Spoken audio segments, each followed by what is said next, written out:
Hello friends, तो आप लोग कैसे हैं।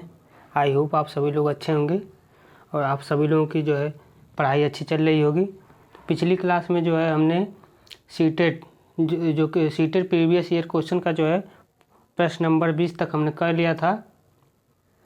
अब जो है उसके आगे का प्रश्न हम करेंगे जो कि आने वाले एग्ज़ाम में बहुत ही हेल्पफुल होगा।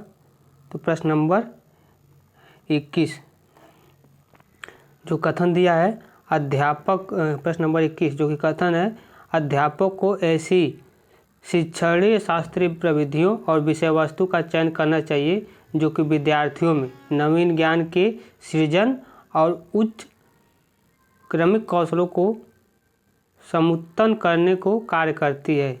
तो इसका जो तर्क दिया है, बच्चों में नवीन ज्ञान के सृजन और उसकी व्याख्या करने की योग्यता होती है। क्या ये सही है? तो इसका जो है ऑप्शन दिए हुए हैं। इसका जो ऑप्शन है कि ए और आर दोनों सही है और आर ए की सही व्याख्या करता है।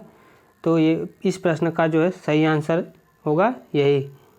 कथन भी सही है और तर्क भी सही है और ये इसकी जो है व्याख्या भी सही करता है।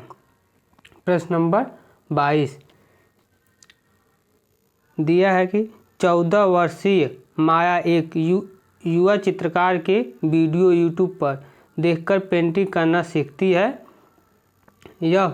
वह इस बात में विश्वास करती है कि वह पेंटिंग करने की क्षमता रखती है और सचेतता के साथ प्रक्रियाओं का अनुसरण करती है। माया के अधिगम को क्या संज्ञा दी जा सकती है? इस प्रश्न के जो ऑप्शन है, सहयोगात्मक अधिगम, निष्क्रिय अनुकरण, ऑप्शन सी अवलोकन अधिगम या फिर ऑप्शन डी परासंज्ञान।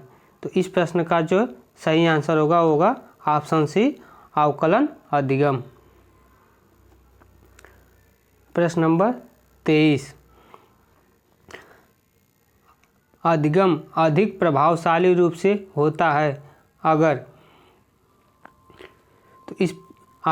इस प्रश्न के जो ऑप्शन दिए हैं, कच्छ वातावरण भय मुक्त हो, तो यही ऑप्शन सही होगा। अध्यापक विद्यार्थियों का अधिगम नहीं, ऑप्शन नंबर ए सही है। अगला प्रश्न है प्रश्न नंबर 24 निम्नलिखित में से किसे विद्यार्थियों में समुन्न करना चाहिए?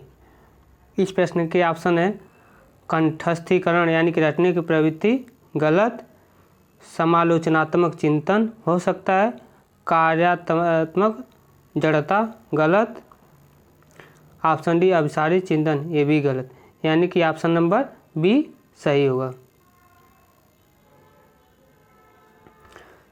अगला प्रश्न है प्रश्न नंबर 25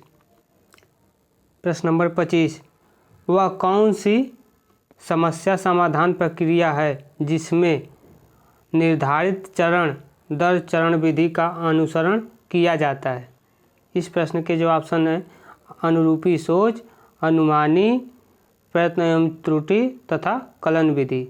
इस प्रश्न का जो सही आंसर होगा ऑप्शन नंबर डी कलन विधि। अगला प्रश्न है प्रश्न नंबर 26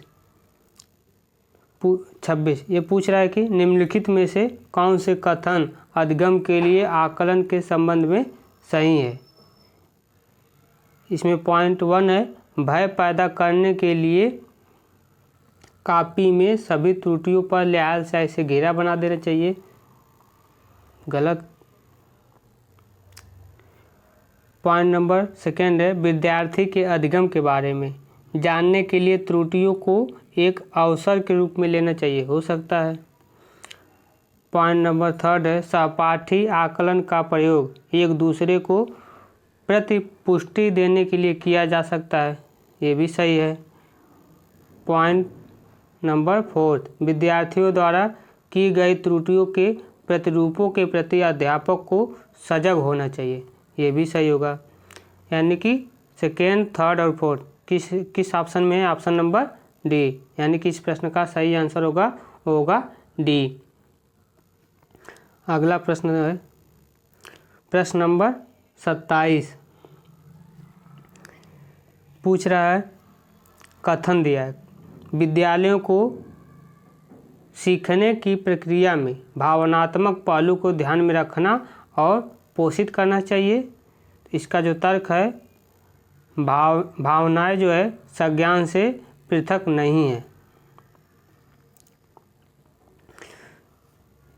तो इस प्रश्न का सही आंसर होगा, जो कथन दिया है वो भी सही है और जो तर्क दिया है वो भी सही है, यानी कि सही आंसर होगा ऑप्शन नंबर ए सही आंसर होगा, जिसमें कथन भी सही है, आर भी अथवा कथन और निष्कर्ष, कथन अभिकथन और तर्क दोनों सही है, और तर्क जो है कथन की व्याख्या भी करता है।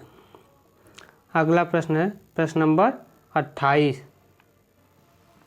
निम्नलिखित में से कौन सा कारक अधिगम हेतु आंतरिक अभिप्रेरणा को संचालित करता है, यानी कि अग्रता प्रदान करता है। तो इसके जो ऑप्शन है, पुरस्कार जो कि गलत होगा, दंड ये भी गलत, रुचि ये सही हो सकता है, प्रशंसा ये भी गलत, यानी कि इस प्रश्न का जो सही आंसर होगा वो होगा ऑप्शन नंबर सी, रुचि। अगला प्रश्न है प्रश्न नंबर 29, निम्नलिखित में से कौन से अधिगम को प्रभावित करने वाले परिवेशीय कारक है और व्यक्तिगत कारक नहीं है। परिवेशी कारक है लेकिन व्यक्तिगत कारक नहीं है। तो इस प्रश्न का जो है ऑप्शन है, समझने का स्तर, भावात्मक लब्धि, ऑप्शन सी शिक्षण अधिगम सामग्री, ऑप्शन डी अधिगम के लिए आंतरिक अभिप्रेरणा। तो इस प्रश्न का जो सही आंसर होगा वो होगा ऑप्शन नंबर सी, शिक्षण अधिगम सामग्री, जो कि परिवेशी कारक है और व्यक्तिगत कारक नहीं है। प्रश्न नंबर 30, प्रश्न नंबर 30 पूछ रहा है, निम्नलिखित में से कौन सा अधिगम के लिए बाधक बन सकता है। तो इस प्रश्न के जो ऑप्शन है, लचीली पाठचर्या, ऑप्शन बी अधिगम के लिए बहुसंवेदी उपागम, ऑप्शन नंबर सी विद्यार्थियों का एक समान योग्यता के आधार पर समूहीकरण, ऑप्शन डी अध्यापक के द्वारा रचनावादी शिक्षण शास्त्रीय प्रविधियों का प्रयोग। यानी इसमें जो है इस प्रश्न का सही आंसर होगा ऑप्शन नंबर सी, विद्यार्थियों का एक समान योग्यता के आधार पर समूहीकरण। अगला प्रश्न है प्रश्न नंबर 31, प्रश्न पूछ रहा है कि बाल विकास के क्षेत्र में हाल ही के सिद्धांत पर यह सुझावित करते हैं कि विकास प्रभावित होता है, किस परिस्थिति से विकास प्रभावित होता है। इसमें पॉइंट 1 है, आनुवांशिकता से, शिक्षा से, संस्कृति से, सामाजिक नीतियों से। तो बाल विकास जो है चारों से प्रभावित होता है। तो चारों ऑप्शन किस में दिए हैं, ऑप्शन नंबर डी में, यानी कि इस प्रश्न का सही आंसर होगा ऑप्शन नंबर डी। अगला प्रश्न देखते हैं प्रश्न नंबर 32, प्रश्न 32 पूछ रहा है, बच्चों का विकास किस प्रकार से होता है। इसके जो ऑप्शन है, व्यवस्थित रूप से होता है परंतु स्वाभाविक रूप से व्यक्तिगत होता है, हो सकता है। ऑप्शन बी अव्यवस्थित रूप से किसी विशिष्ट पल में अचानक से उभर जाता है, गलत। ऑप्शन नंबर सी पूरे विश्व में सभी बच्चों में एक समान दर से होता है, गलत। केवल विद्यालयीकरण के परिमाण से होता है, ये भी गलत। यानी कि इस प्रश्न का सही आंसर होगा ऑप्शन नंबर ए सही होगा।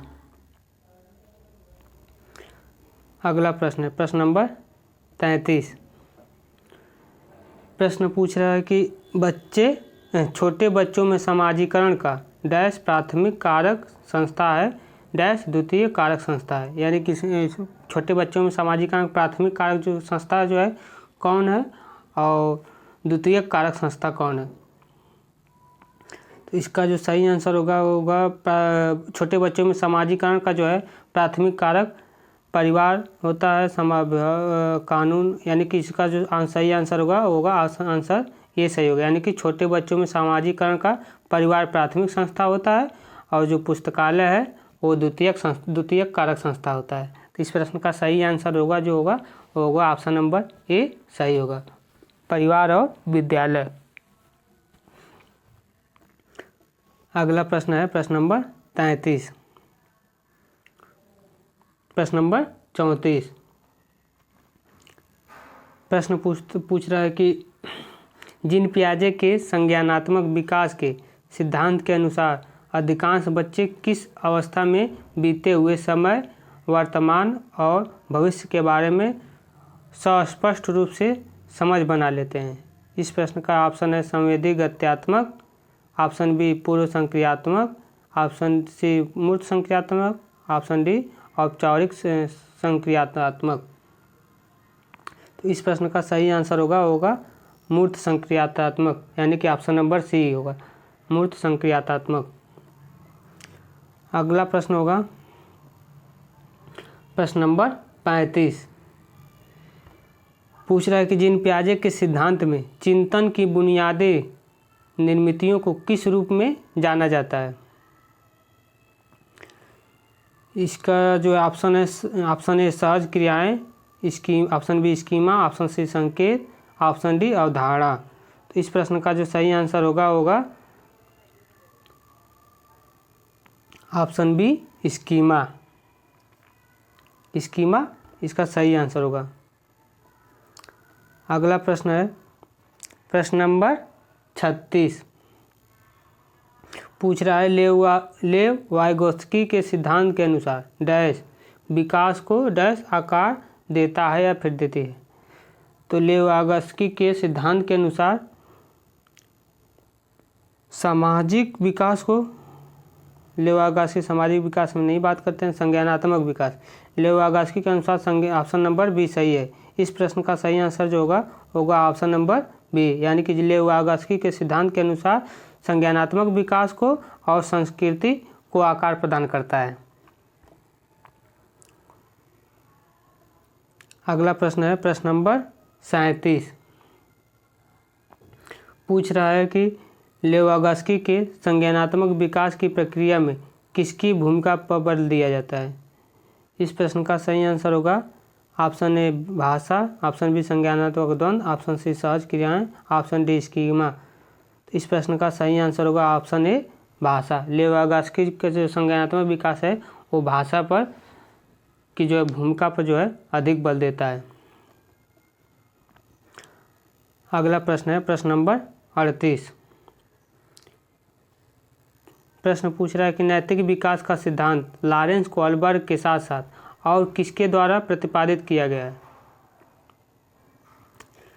तो इसके जो option Lev Vygotsky, Jerome Bruner, Jean पियाजे या फिर बीएम स्किनर। इस प्रश्न का सही आंसर होगा ऑप्शन सी जीन पियाजे।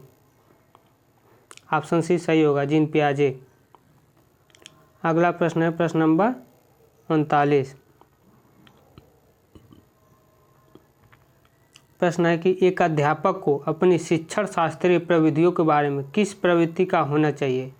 इसके जो ऑप्शन है जुड़ यानी कि जड़, ऑप्शन बी गौर लचीला, ऑप्शन सी लचीला सुनम्य, ऑप्शन डी अनजान।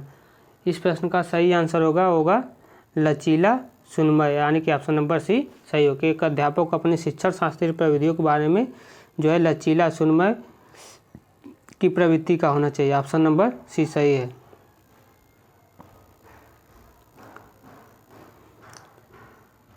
अगला प्रश्न है प्रश्न नंबर 40। बुद्धि लब्धि यानी कि IQ परीक्षण को अवलोचनात्मक प्राप्त क्यों की जाती है? इसके जो ऑप्शन है, ऑप्शन ए कौशल की विस्तृत श्रृंखला को मापने की उनकी क्षमता, ऑप्शन बी प्रत्यक्ष रूप से पाश्चात्य संस्कृति को प्रभावित से ग्रसित, ऑप्शन सी बुद्धि पर सामाजिक प्रभाव का अवबोधन, ऑप्शन डी संज्ञान पर भावनाओं को प्रभाव का अतिशय प्राकलन। तो प्रश्न नंबर 40 का जो सही आंसर होगा ऑप्शन बी सही होगा, यानी कि जो IQ है वो प्रत्यक्ष रूप से पाश्चात्य संस्कृति के प्रभाव से ग्रसित होती है।